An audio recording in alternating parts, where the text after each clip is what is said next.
There you go.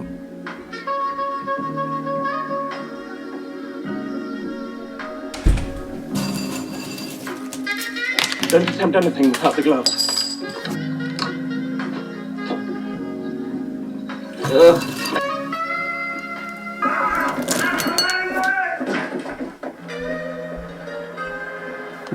Camden Town?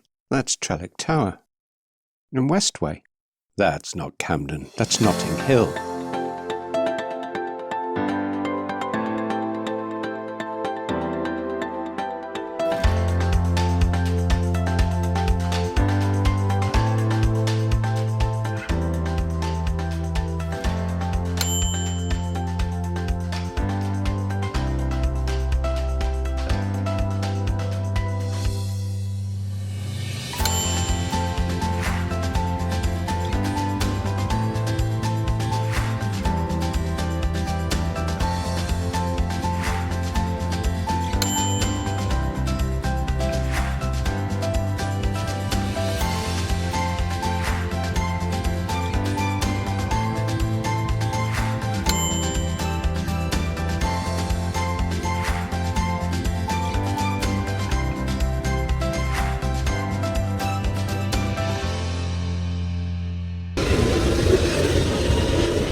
Hiya, I'm Tony Reeves, movielocations.com, which is the online guide to the fascinating places around the world where feature films have been shot. And today we'll be taking a little look around Notting Hill and finding out the films that have been made here over the years. There'll be a few favourites, probably involving a blue door, but plenty of surprises, I hope. So let's go. If you're wondering, yes, there is a hill.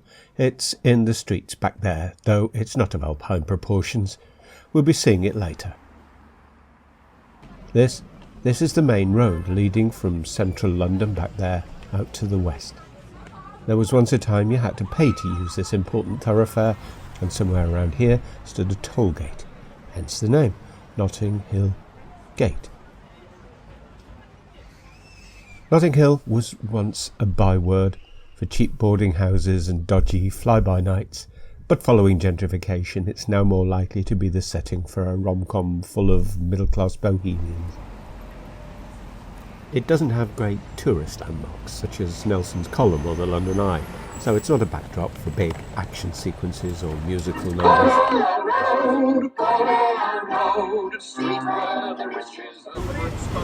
Okay.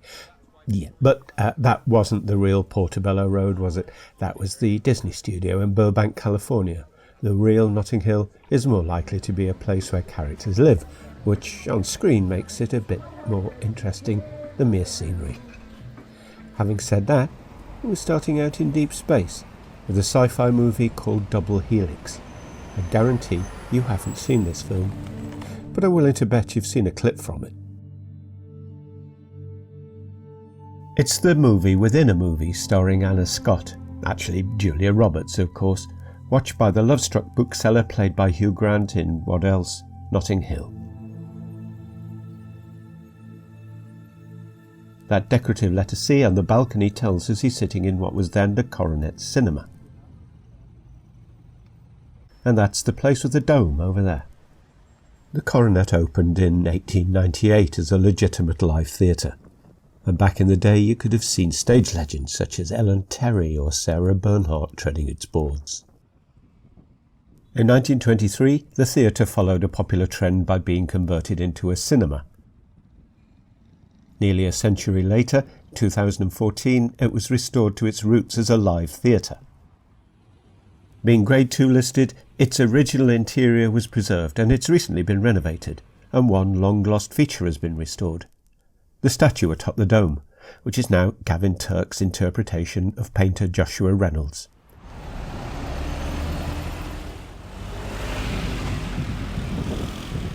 We're heading north from Notting Hill Gate on Pembridge Road towards Portobello, but there's a quick stop on the way.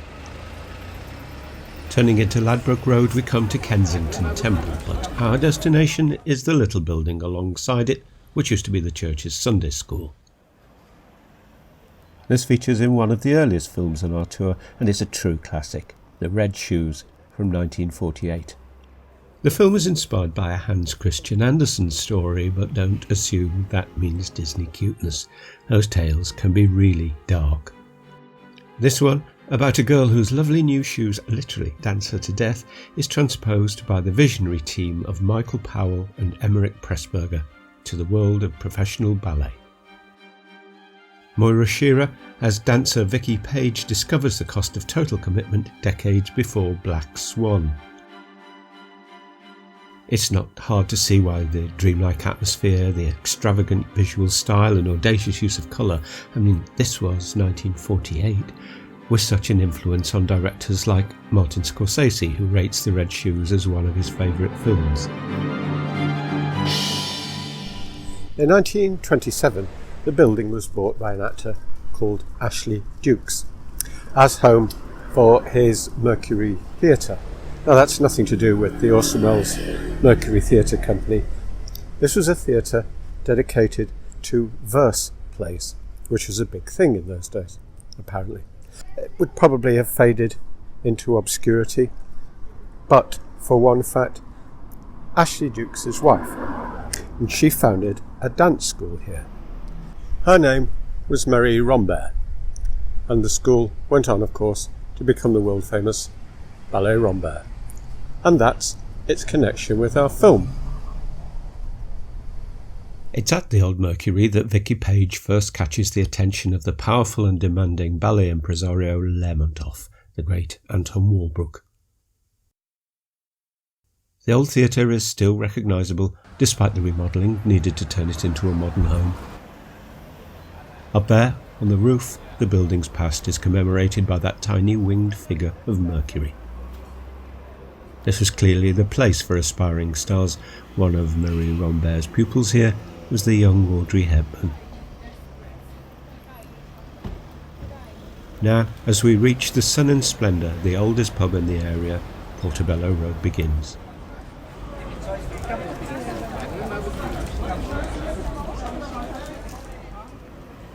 There's no street market at this southern end, but a row of now highly desirable pastel-coloured houses, including this one, which was once home to George Orwell, author of Animal Farm, 1984. And I do love that cheeky doormat. Well done.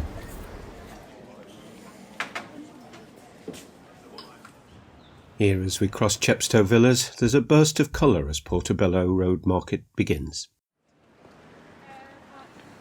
Trading since the 19th century, it wasn't until the 1940s and 50s that the street market took off.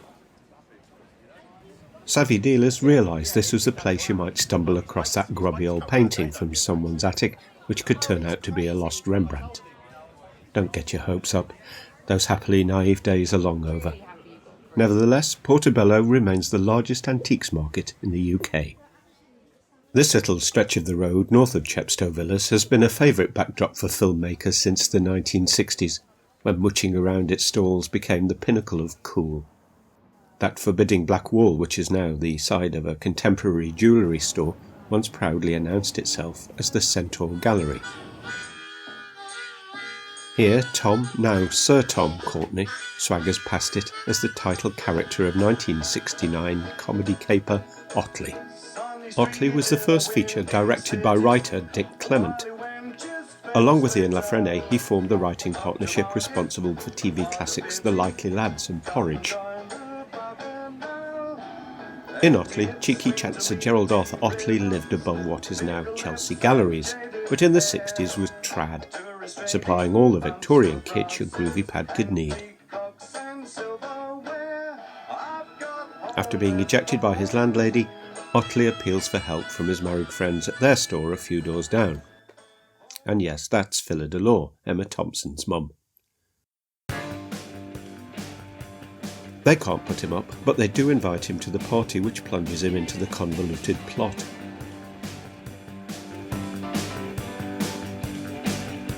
As he searches for a place to crash, you can glimpse the sign for Alice's Antiques.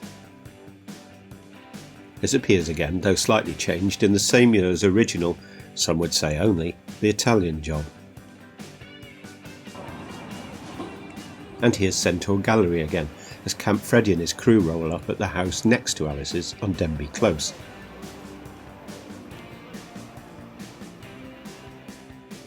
This is where fresh out of prison Charlie Croker, Michael Caine, is staying with his girlfriend. Freddy and the boys are just in time to witness her less than happy reaction to catching Charlie in flagrante.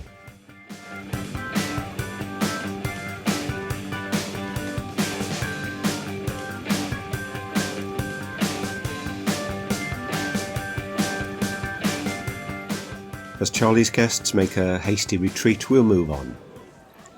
Alice's Antiques itself had to wait until 2014 for its moment of screen stardom, though under an assumed name. It's the colourful antique store in which Paddington Bear's red hat gets the once-over from Mr. Gruber, Jim Broadbent. Yes, the name is changed for the film, but the art department faithfully recreated Alice's current style.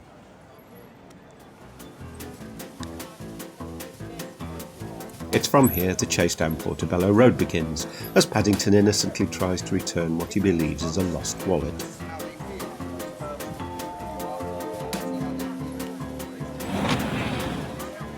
We leave him precariously dodging the traffic on Westbourne Grove as we stop off on the corner, at the Earl of Lonsdale pub, which takes us briefly back to Otley. As you can make out, through all that scaffolding, the Earl of Lonsdale used to be part of the Hennickys pub chain. This is where Otley's problems begin when he's spotted by some dodgy characters through one of the pub's old snob screens. They're rare nowadays, but were popular with Victorians. Wooden screens topped by swivelling etched glass panes separated the different sections of the bar, usually by social class. Back in the Hennickys' days, the Lonsdale was a crazy bohemian hangout for cool 60s faces, such as artist Peter Blake, responsible for the Beatles' Sgt. Pepper album cover, and Terry and Julie, actors Terence Stamp and Julie Christie. It morphed into a notoriously druggy dive bar for leather-clad bikers, something of a rock hangout frequented by Lemmy from Motorhead, and in the 70s by members of The Clash. But that's ancient history.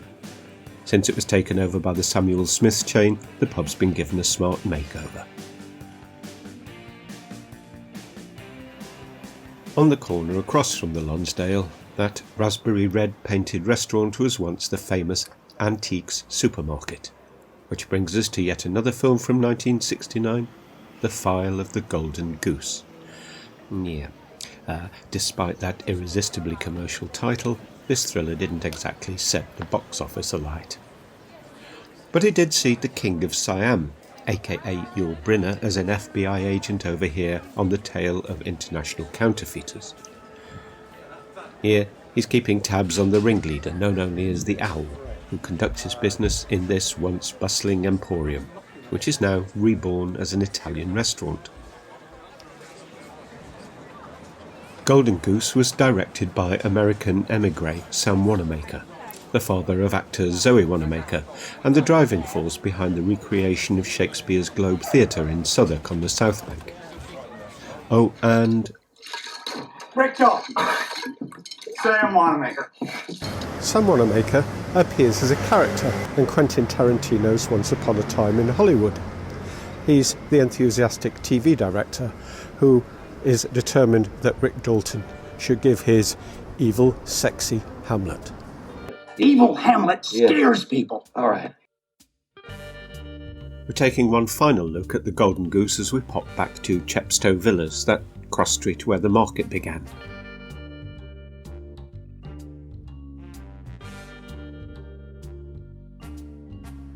The owl is heading to his nest. The Yul Brynner is on his tail, though for some reason they're both approaching it from the wrong direction. It turns out the owl's home is one of the many grand houses built as part of the Ladbroke estate. This estate was developed in the 19th century to accommodate large Victorian families and their staff. Rather than every house having its own garden, each of these blocks was built around a single large private green space. This is basically a small park, but to which only the residents have keys, like this one on Kensington Park Road. They were called pleasure grounds, which makes them sound a little bit racier than they probably were.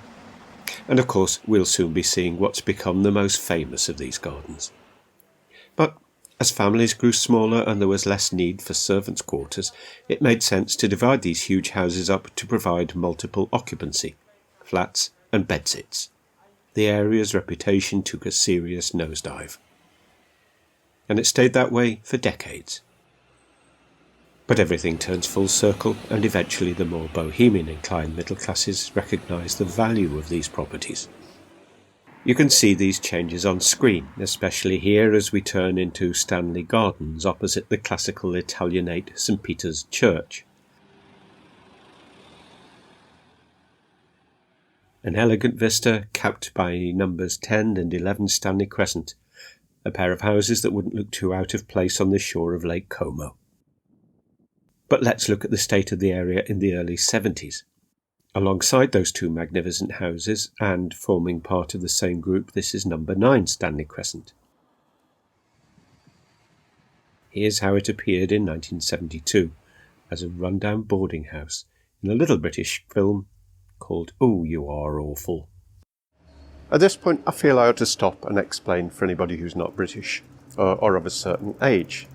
The film was a vehicle for a UK TV sketch show comic called Dick Emery, who was a household name in the 70s. It was designed to be a showcase for the characters he played, the most popular of which was a flighty blonde called Mandy, fighting off outrageous double entendres with her indignant catchphrase, "Oh, you are awful, but I like you," which gave the film its title. That wouldn't have travelled across the pond, so in the States it was released as Get Charlie Tully.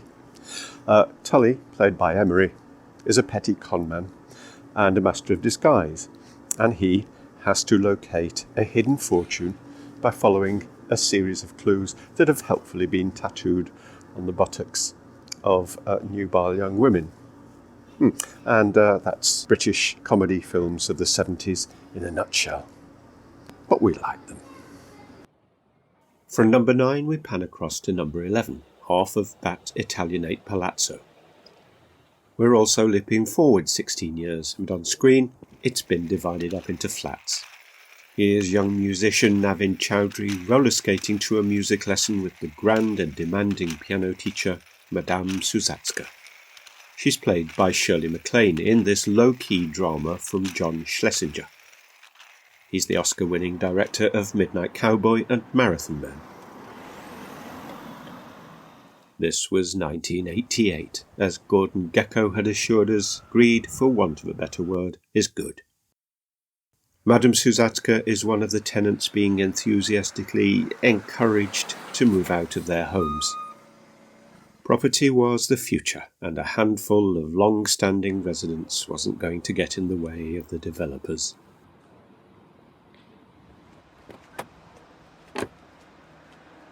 And yes, that 60s icon Twiggy is another one of the flat dwellers, giving Navin and us a bit of a Tarantino moment there. Schlesinger's film perfectly captured an era of boarded-up windows, for sale signs and builders' skibs. The character of Notting Hill was being transformed once again.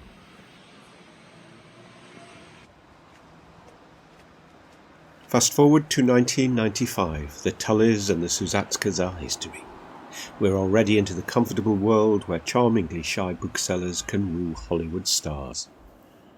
This is the reverse view from those grand houses back down to St. Peter's Church, and it's where the frantic car chase climaxing Notting Hill pauses briefly en route to the Savoy Hotel press conference. James Bond never has to put up with this sort of shit. Well, it's funny you should mention James Bond. Let's wind back for just a moment to 1972 and Charlie Tully. Here he is, keeping tabs on some dodgy-looking characters moving into the corner block across the street. Who could have predicted that by 2015 the guy occupying this block wouldn't be necking a cheeky brown ale? He'd be shaking and not stirring a Vesper Martini. Surprisingly, we'd never seen 007's London pied-à-terre on screen before. My place, 9 o'clock. James Bond's creator, Ian Fleming, reveals in the Book of Moonraker that Bond occupies the ground floor flat of a Regency house off the King's Road in Chelsea, but the film of Spectre establishes he lives here on the first floor of one Stanley Gardens in Notting Hill. Evening. Come in. Have you just moved in? No. Well, I like what you've done with the place. And Charlie Tully's scruffy old digs, you'd be looking at a cool 13 million quid to buy that house today. Let's hope his landlady did well out of it. Stanley Crescent is one of several streets which encircle Notting Hill, and here's the hill's peak.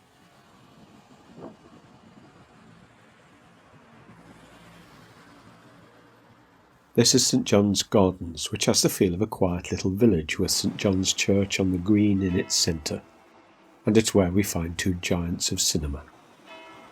In front of the camera, needing no introduction, here's Jack Nicholson. In the director's chair, Michaelangelo Antonioni, one of the towering figures of art house cinema in the 60s. And cue pretentious art house joke. I suppose we better discuss Antonioni. No, I can't stand all that Spanish dancing. Well, there's not much Spanish dancing, but there's bags of timelessly smart Italian chic in Antonioni's early 60s classics, L'Eclisse, La Notte and L'Avventura. Antonioni visited London in 1966 to make Blow Up, which became his biggest commercial success. And we'll be coming to that film soon. In 1975, he returned to the UK to film scenes for The Passenger. Nicholson is disenchanted journalist David Locke, who impulsively seizes a chance to start his life over by swapping identities with a dead man. Now supposedly deceased himself, Locke has to retrieve papers furtively from his old home here opposite St John's Church.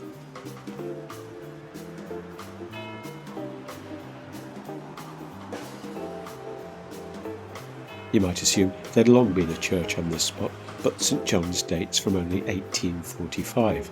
Before that, the hill had served a more secular purpose. In 1837, this entire area was occupied by a huge racetrack built by a touchingly optimistic entrepreneur called John White.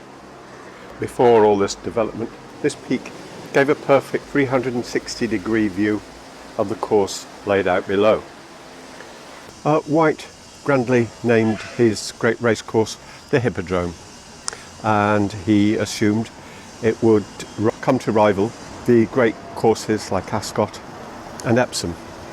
But he didn't take into account the smoke from the local pottery kilns or the nearby piggeries, or the fact there was a right of way for the hoi polloi like us to traipse across his lovely racetrack. In 1842 it closed down and the area was developed. But all those crescents that we keep bumping into, they're the remnants of the old circular layout of the course. But from here, all the roads lead downwards. Like St John's Gardens here in a moment from Otley. Tom Courtenay struggles with the hill start of what was meant to be his driving test before it turned into a full-on car chase. I've had just about enough of this.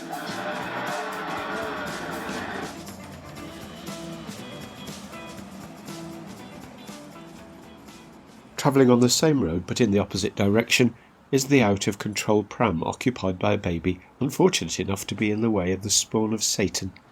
That's the adult Damien, played by Sam Neill in Omen 3, The Final Conflict.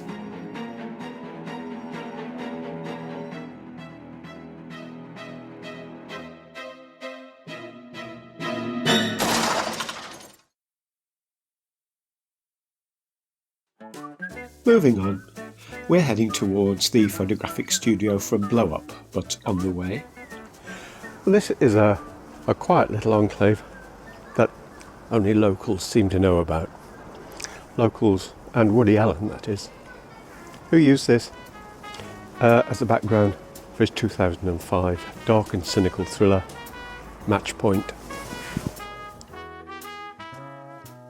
This is where the very nasty Chris Wilton, Jonathan Rhys-Meyers, steals a clandestine lunch break with his secret squeeze Nola, Scarlett Johansson. If you've not heard of Julie's, well, to be honest, neither had I. Yet it's been a hangout for rock stars and Hollywoodsters since 1969. That's the rare celebs who genuinely want to avoid paparazzi. And it's recently reopened after a major refurb. Well, say what you like about Woody Allen, his films are usually dependable guides to some of the best places in town. Just around the corner from Julie's at Penzance Place is the setup for an elaborate sight gag during the motorbike chase in The Knack and How to Get It. In 1965, Anne Jellicoe's surreal stage play The Knack was turned into a wildly successful film by Richard Lester, on a roll between directing the Beatles' 2 films, A Hard Day's Night and Help. And recognise Michael Crawford's co-conspirator as Donald Donnelly, the corrupt, chain-smoking Archbishop Gilday in Godfather 3.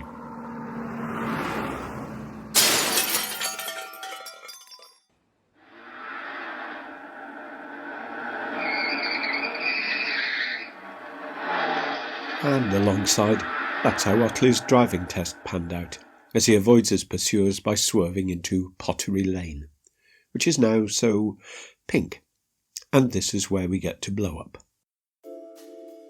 Pottery Lane looked very different in 1966, as David Hemmings rolled up to his photographic studio behind the wheel of that Rolls-Royce Silver Cloud, which was formerly owned by disgraced DJ Jimmy Savile. This was Antonioni's only second film in colour, and he used the technical advance with precision. That monochrome appearance of Pottery Lane was very deliberate. Blow Up is one of those films which perfectly captured its time, when fashion photographers were becoming A-list celebs. David Bailey, Terence Donovan, Brian Duffy, and John Cowan, the Vogue photographer who acted as technical advisor on the film. Pottery Lane was an inspired choice of location, then cheap and ramshackle, but in a buzzing neighbourhood. And sure enough, John Cowan's studio was just down the road. David Hemmings came to define the photographer as rock star. White jeans, floppy hair and enough "oh yeah, give it to me baby" attitude to embarrass Austin Powers. Blow Up nailed it. How much more 60s can you get than Vanessa Redgrave as the mysterious femme fatale, and Thomas stumbling into a Yardbirds gig with Jimmy Page and Jeff Beck? Blow Up has become a landmark film. The concept with the protagonist wondering whether he might have inadvertently recorded a murder influenced a generation of 70s directors. It inspired Brian De Palma with Blowout, and Francis Ford Coppola with his post-Godfather tour de force, The Conversation, with Gene Hackman.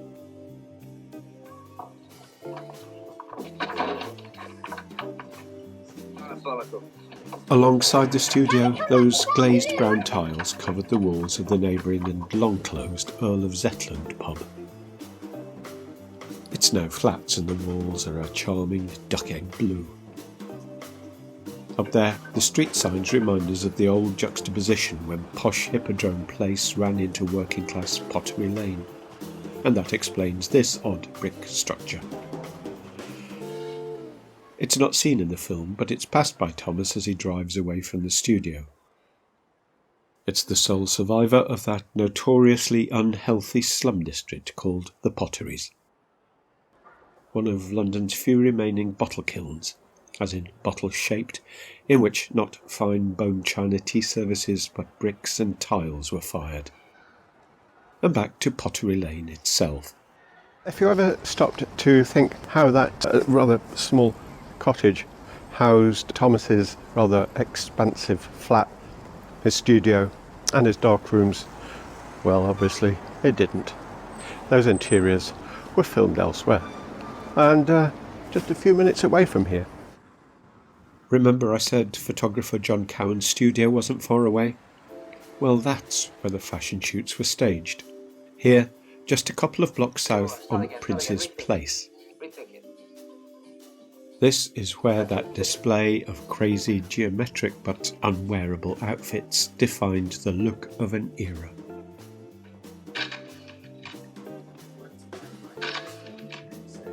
God, I asked you to smile. Smile at me. What a smile is. But we're wandering away from Notting Hill, so it's time we headed back toward the market. On Lansdowne Road we pass the home of Bella and Max, site of the toe-curlingly awkward birthday party in Notting Hill. Last film you did, what did you get paid? $15 million. Right. So that's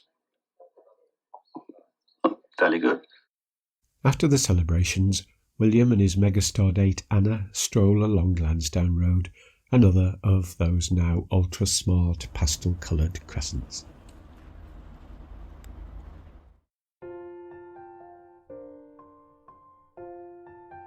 We'll back up a little as they chat, heading towards the most famous of those private pleasure grounds.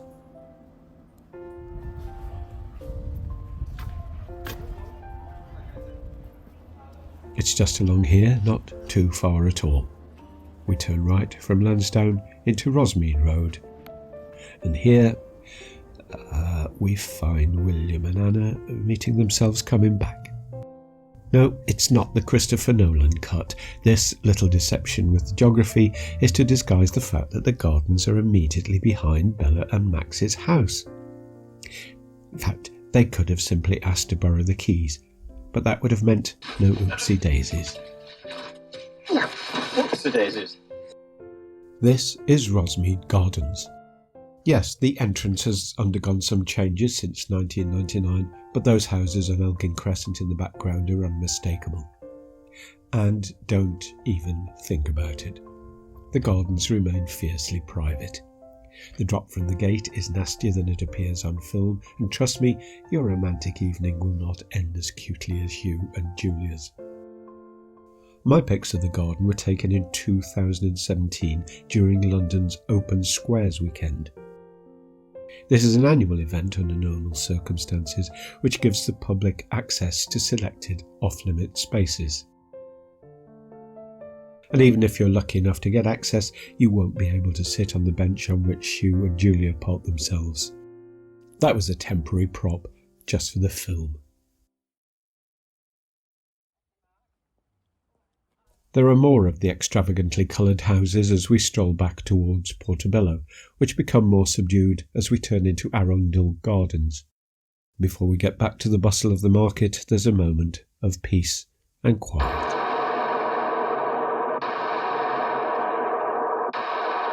Right, that's Richard Burton in 1971's nasty and violent Villain. He's gang boss Vic Dakin, a thinly veiled version of the Cray twins rolled into one sadistic, mother-fixated gay gangster. Villain is another screenplay from those busy lads, the legendary writing team of Dick Clement and Ian LaFrenne. It's based on an adaptation by an American actor, Al Lettieri, and remains his sole writing credit. A year later, Lettieri found screen immortality as Sollozzo in The Godfather. This is Dakin's enforcer, pimp and sometime boyfriend Wolfie, played by none other than Ian McShane. Here on Arundel Gardens he secures his boss an alibi by putting the squeeze on an already terrified young woman.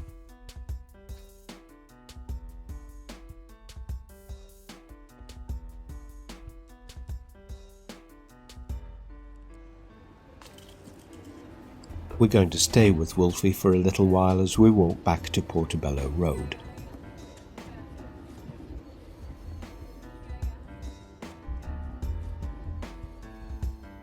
When he's not putting the frighteners on people for Vic Dakin, he's got other ways to top up his income, like supplying recreational substances to eager kids at a club called the Rave Inn. Back then, this was the Portobello Tavern. In our more health-conscious era, it's now a wholesome branch of Gale's Bakery.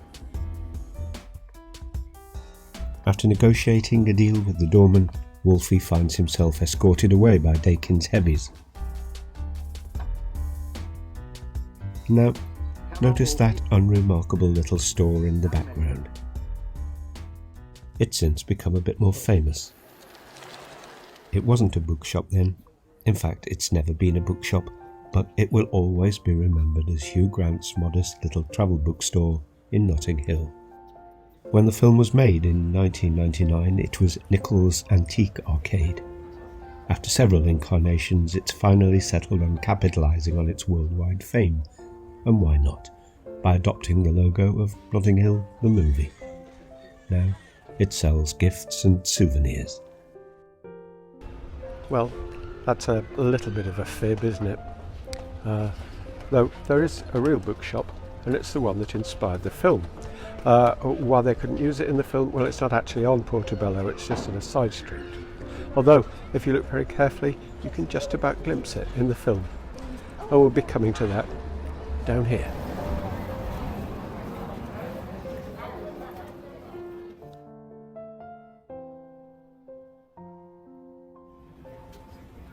I'm sure you'll recognise this as the stretch of Portobello through which Hugh Grant strolls during the Ain't No Sunshine montage of changing seasons.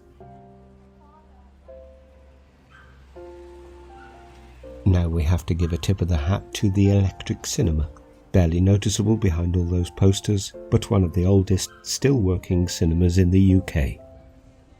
It opened in 1910 as one of the first establishments built specifically to show moving pictures. It's recently had a luxurious makeover and is now run by the Soho House chain of clubs, which owns the Electric House Club next door. The snowy side street Hugh Grant passes is this, Blenheim Crescent, and just down there, well, that was the real travel bookshop. One unforeseen consequence of Notting Hill's box office success was a sudden rise in house prices, rents and rates in the area. Ironically, this helped put the travel bookshop out of business.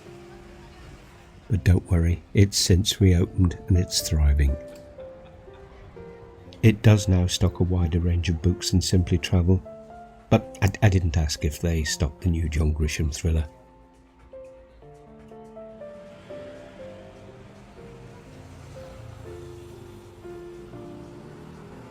Check out the plaque and do pop in to buy a book from the real shop. Notting Hill got some justified flack for thoughtlessly failing to include any non-white characters in a film about what is one of London's most famously diverse neighbourhoods.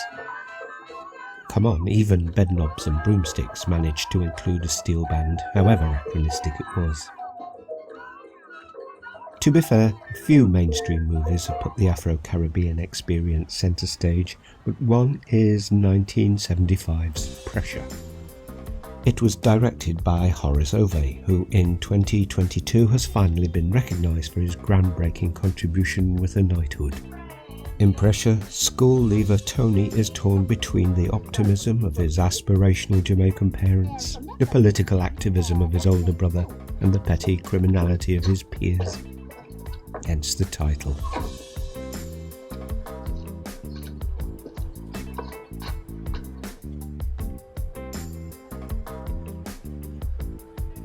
Just around the corner from Notting Hill's travel bookshop, this was the grocery store owned by Tony's dad, above which his family lives.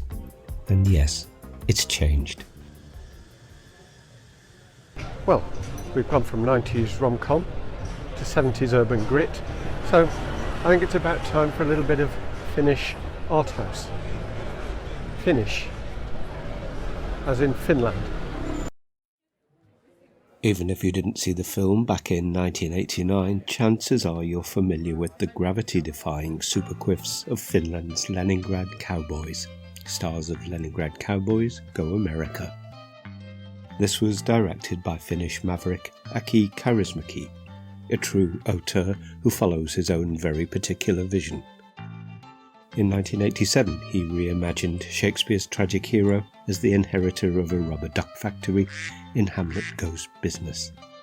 In 1990, Kaurismaki came to London to make I Hired a Contract Killer. It starred Jean-Pierre Léaud, a Francois Truffaut regular, as Henri, who, after several failed suicide attempts, hires a professional to do the job properly.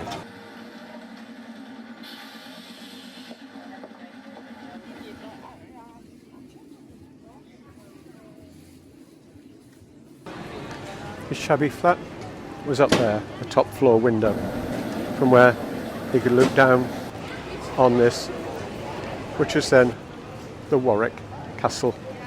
It's now just the castle. It's had a bit of a makeover. Goodbye, Henri.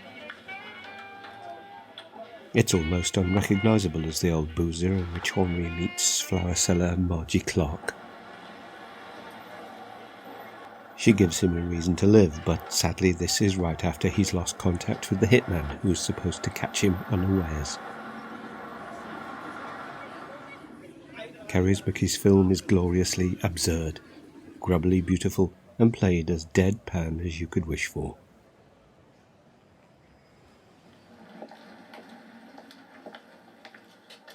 This was the door to Henri's flat. Alongside it there's another door. In 1990 it was brown. Now it's blue.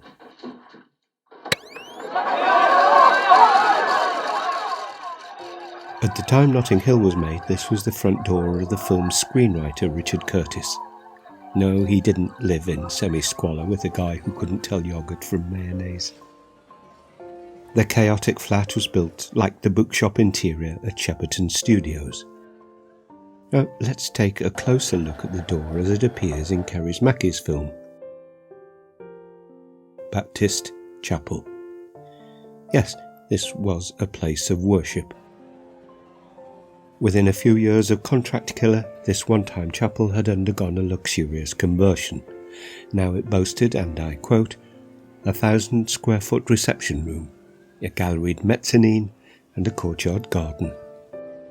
Shortly after the release of the famous rom-com, it was put on the market for £1.3 million, which must make Notting Hill the most expensive, not to say successful, real estate ad ever.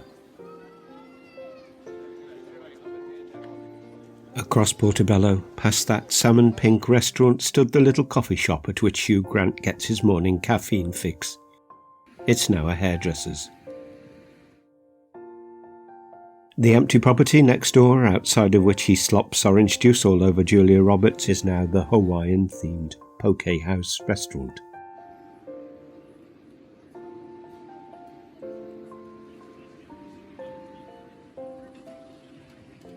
Continuing north on Portobello, there's a distinct change in the market.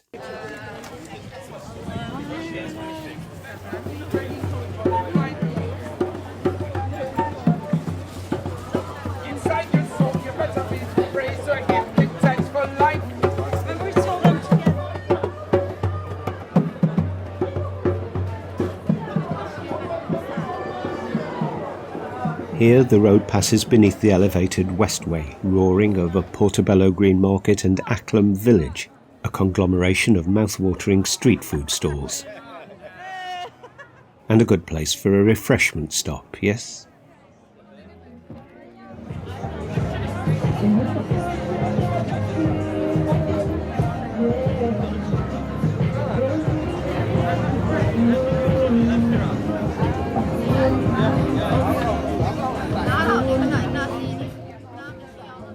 Now, before we get sidetracked by food porn, let's get back to the movies.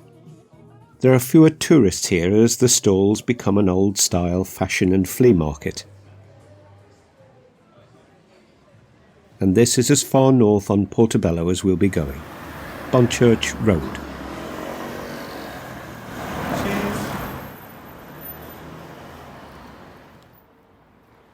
Once you get here, spin around and loop back. You'll recognise this as the stretch of road where Emma Stone discovers Artie's second time around clothes store in Disney's origin story, Cruella. Find your clothes store was 345, an antique store, which is now reborn as a restaurant. Oh, welcome to Second Time Around. I'm Artie, or Art, as in work of. Wow, you look incredible. Forget continuity, just enjoy the magic of the movies. Here it is, open.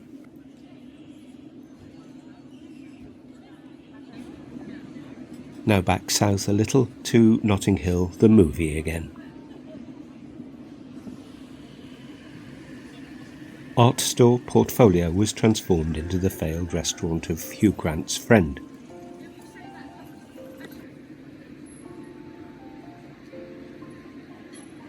This is where the chaotic race to the press conference sets out from.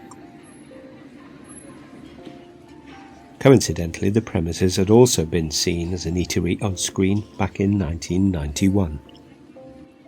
Then it was the diner run by Brad Dourif in writer Hanif Kureishi's directorial debut, London Kills Me. I'll see you Tuesday, with the shoes.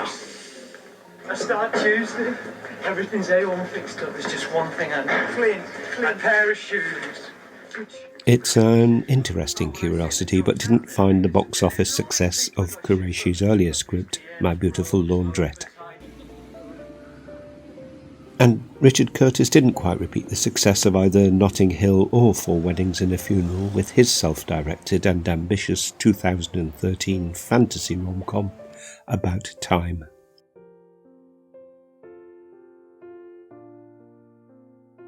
In it, Donald Gleeson is gifted with the mysterious power hinted at in the film's title. Directly opposite Portfolio, this is the flat into which he moves with his girlfriend Rachel McAdams.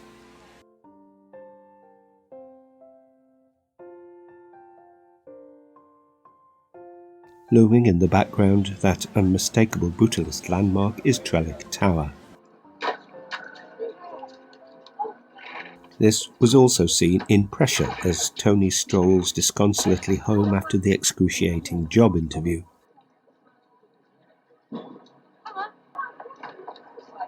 Then, the high-rise residential block was still pretty new. It was built in 1972 with that innovative design relegating the building's services to a separate access tower. The guy who designed the tower was a neighbour of James Bond author Ian Fleming, who had a bit of a beef with him over his demolition of a row of historic cottages in Hampstead. But Fleming got his revenge. The name of the architect? Oh no, Goldfinger. A quick pop quiz. When you hear the name Goldfinger, what's the first thing that you think of? Award-winning architect or pussy galore? Love it or hate it, it seems there's no middle ground. It's odd that Trellick Tower and the Westway, two of Notting Hill's most recognisable landmarks, should appear so prominently in the background of a classic 80s film set in Camden Town, North London. No, this looks to be a very pleasant block of flats and very desirable. But sadly, one thing you won't get here anymore is 2 large gins, 2 pints of cider, ice in the cider. Because this was once the site of Withnail I's legendary Camden boozer, the Mother Blackcap.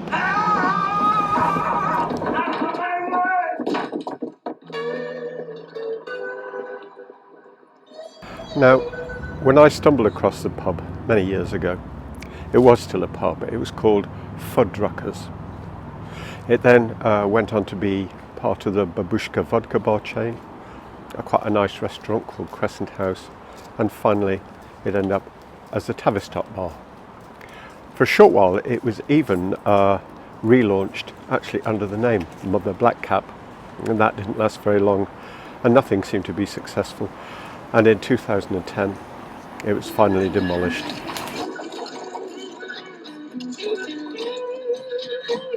There must be some kind of way out of here. Say that jump up to the beat.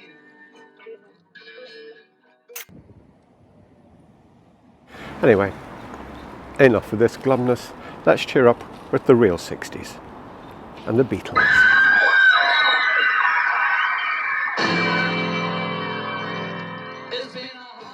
Time was, pop musicals were colourful, bouncy, family-friendly romps and instantly forgettable.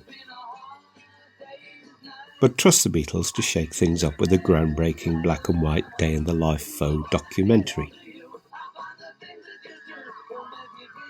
Scripted by Northern playwright Alan Owen, directed by American Richard Lester, previously responsible for the Goons' anarchic running, jumping and standing still film, this was a hard day's night. How you doing? I'm going parading before it's too late.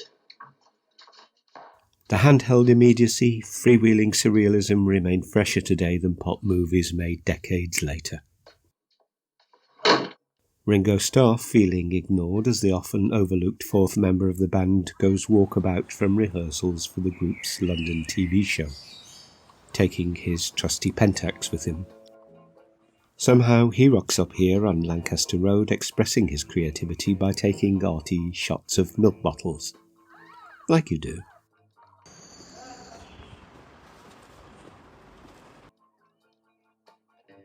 Hassled by screaming fans in the throes of Beatlemania, he dives into a junk shop and emerges apparently unrecognisable in an old raincoat. And this was the junk shop.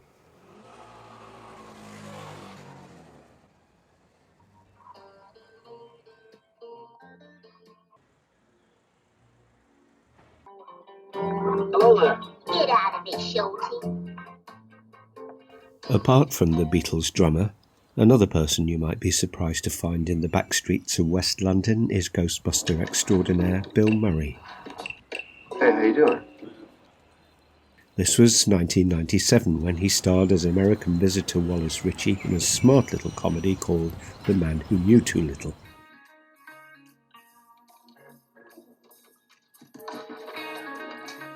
It didn't do too well at the box office. Maybe there weren't enough film buffs to pick up the Alfred Hitchcock joke in the title. The naive Ritchie is signed up for an immersive theatre of life interactive experience, but wouldn't you know it, finds himself immersed in a real international terrorist plot. This was the home of a senior politician where Ritchie finds himself becoming involved with call girl Joanne Whalley. Alongside the house is St Luke's Mews. Quiet and tucked away, narrow cobbled mews were built as stables and coach houses, intended to serve the well-heeled house owners on the main streets. The word mews comes from the old royal stables which were in Charing Cross. These were where the monarch's hunting hawks were confined, or mewed, during the moulting season. Now renovated, mews houses are among the most sought-after properties in the capital. Today, those stables offer great garage space. Confusion begins as Ritchie sees off a couple of knife-wielding muggers, cheerfully assuming them to be professional role players. You know, it's getting so that decent people can't even go out on the street anymore without scum like you trying to step on whatever's decent in this world. You take these a bloody nut. Hey, all right, now come back with my wallet. Stop, Steve! I know how much is in there. I want it back after. This cutely photogenic muse went on to much greater fame, and that's just down there.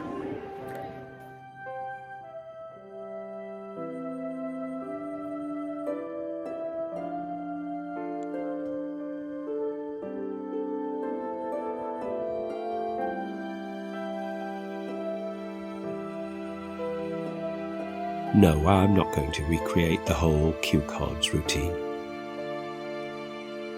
But this is where Andrew Lincoln silently declared his hopeless love for Keira Knightley in Richard Curtis's Love Actually. It's carol singers.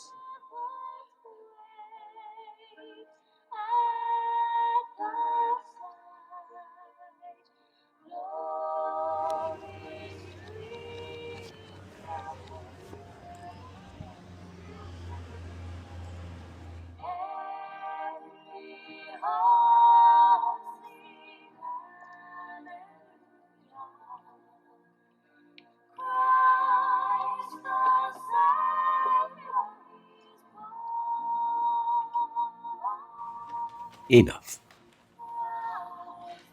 Around the corner stands a hugely important piece of Notting Hill's real social history, harking back to the 1950s.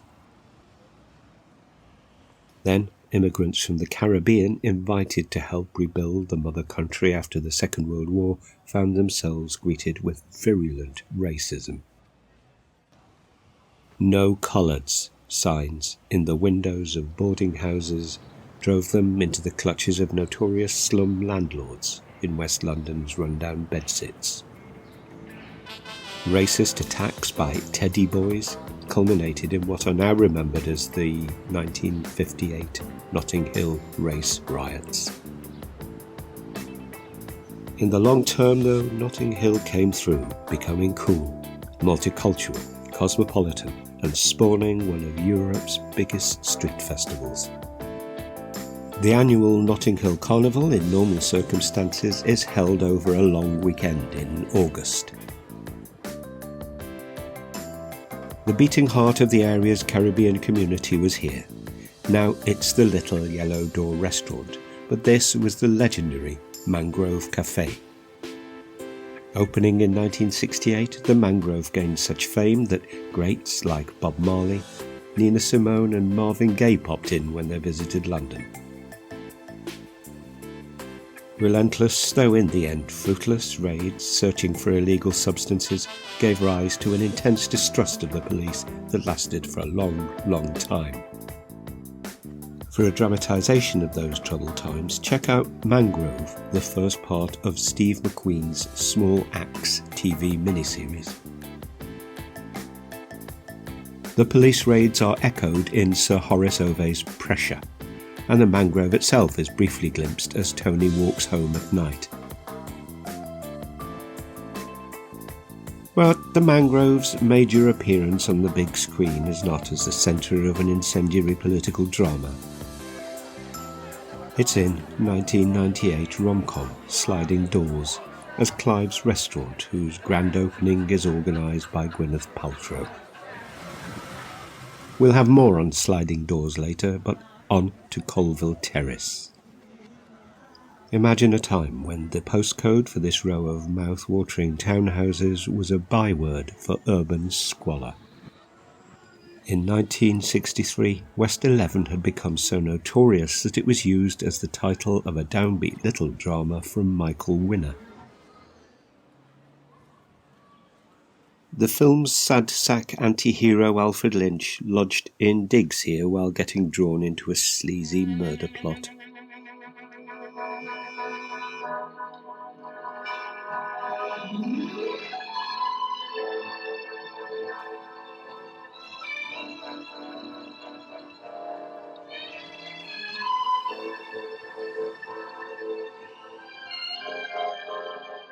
A couple of doors away, this was the scruffy basement where his aged neighbour Gash, Finlay Curry, is harassed by local yobs. Winner claimed that for the leads he'd wanted the then unknown Sean Connery and Julie Christie, but that they were dismissed by producers as mere B-movie actors. But who knows anything? Later in '63, Connery became Bond. Julie Christie won an Oscar, and this young tearaway became the screen's hippest fashion photographer. Yep. The cultural landscape became unrecognisable. The world burst into psychedelic colour. Trad jazz scores gave way to a bluesy slide guitar. Magic mushrooms were on the menu, and macho violence was being subverted by gender fluidity. In a word, performance. Comical little geezer. You look funny when you're 50. West 11's opening credits see Alfred Lynch plodding through Powys Square. Behind him is that house with the glass extension above its porch. The house is 25 Powys Square, and it went on to become the hideaway of reclusive rock star Turner, Mick Jagger, in one of the most innovative of British movies. Co-directed by Donald Cammell and Nicolas Roeg, Performance was made in 1968, but it sat on the shelf for a full 2 years. The shell-shocked distributors tried to figure out what the hell they had on their hands and how the hell they could release it. Camel faded away, but Performance launched Nicolas Roeg's directorial career. Until then, he'd been a cinematographer. He was responsible for the look of Roger Corman's The Masque of the Red Death, John Schlesinger's Far from the Madding Crowd, and Francois Truffaut's Fahrenheit 451. After Performance, he went on to direct the classic Don't Look Now and David Bowie's The Man Who Fell to Earth. When I moved to London, this was the first film site I was determined to track down. And how many London movie locations have given their name to a Ry Cooder track? Even before Performance, there was a Rolling Stones connection. In 1962, guitarist Brian Jones was living here at 18 Powers Square.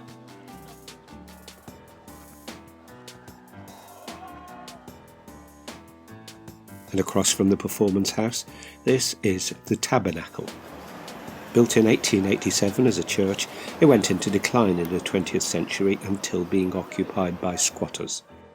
It became a community centre and a rehearsal space, used by Pink Floyd and, yes, the Stones. And remember the Knack, when Michael Crawford and Donald Donnelly chase after Rita Tushingham after she's whisked off on the back of a motorbike? The Tabernacle is one of the places they look for her. I don't know what it is about the final area we're visiting just to the east, but there's a definite theme of low-down, cheating men. The first of which is Alfie! Alfie, the arch-sexist anti-hero who in 1966 made a star of Michael Caine. When Alfie guiltily goes for a walk as the hapless Lily Clammercraft suffers through an induced abortion, he's way down in South London, on Electric Avenue in Brixton. Which is odd because his flat, well, that's right here on St Stephen's Gardens, Notting Hill. Annie! Come back, I didn't mean it!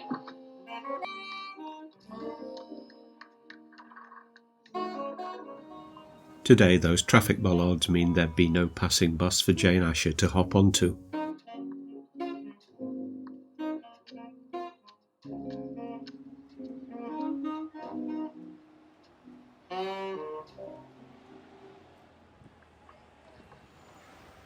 We're not travelling far for the next scoundrel. He's not quite in the same callous league as Alfie and is ultimately redeemed. Serial philanderer Hugh Grant in 2002's About a Boy preys on vulnerable women at single-parent support groups. But when he attempts to convince Rachel Weisz that Marcus, a pre-X-Men Nicholas Hoult, is his son, the ploy comes unstuck. Grant's philanderer lives over in Clerkenwell, but Rachel's flat is just a few hundred yards from Alfie's gaff, here on St Stephen's Crescent.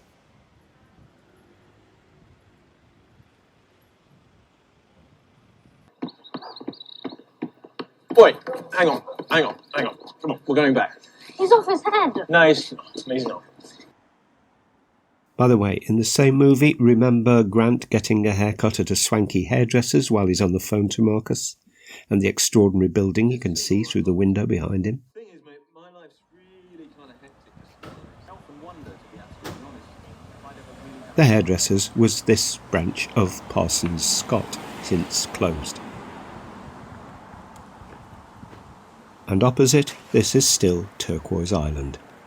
It sounds like the name of a TV reality show, but it's that staple of modern living, the combined public toilet and upmarket flower shop disguised as a Parisian metro station, with a clock. Locals, who'd been horrified by the idea of a public lav being built on their traffic island, petitioned for something more elegant. And job done, I'd say. Now back to the cheats, and worst by a long, long way is murderous social climber Chris Wilton, Jonathan Rhys-Meyers, whom we've already seen in Woody Allen's Match Point. Marrying into a well-off family isn't going to stop him keeping Nola, Scarlett Johansson on the side, until she becomes an inconvenience. Remember Julie's restaurant where the couple met up on the sly? That was chosen as it's not too far from where Nola works on Ledbury Road, here, which was then Paul and Joe Fashion Outlet and is now Harry's Salon.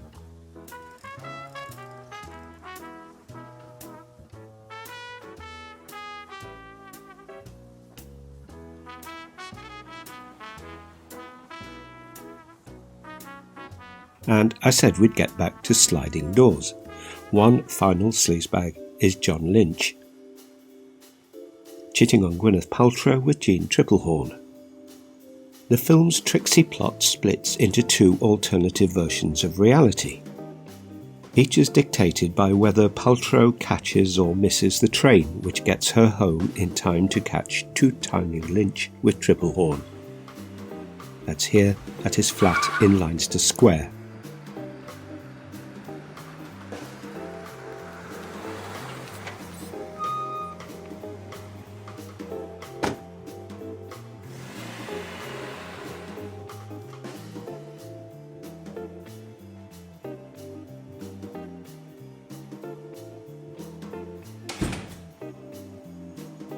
Enough of this two-timing, let's have a bit of platonic male bonding. Much simpler, but far, far less sanitary.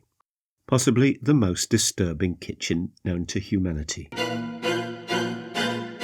And a location which is never really seen on screen. We've already seen the site of the old Mother Blackcap, but the festering flat shared by the two leads has not only managed to avoid demolition, it's fared spectacularly well. Matt, where's it coming from? Don't look. It's up there, on the first floor, or if you're American, the second floor. I hope the sink's been cleaned up too. The famous production still shows Richard E. Grant and Paul McGann sitting here on its front steps. I don't imagine there are too many unemployed actors up there these days, reduced to swigging lighter fuel. But hey, what do I know? Well, that's about it. I hope you enjoyed the tour. I learned a lot while putting it together, and I hope you discovered something too. Now, people are going home, the stalls are packed away and the shops are putting up their shutters. It would have been nice to sign off chilling in the Mother Blackcap, but that's not going to happen. Still, I'm sure I'll find somewhere to serve up a reasonable large gin and a decent pint of cider. Ice in the cider, of course. Perfume pumps.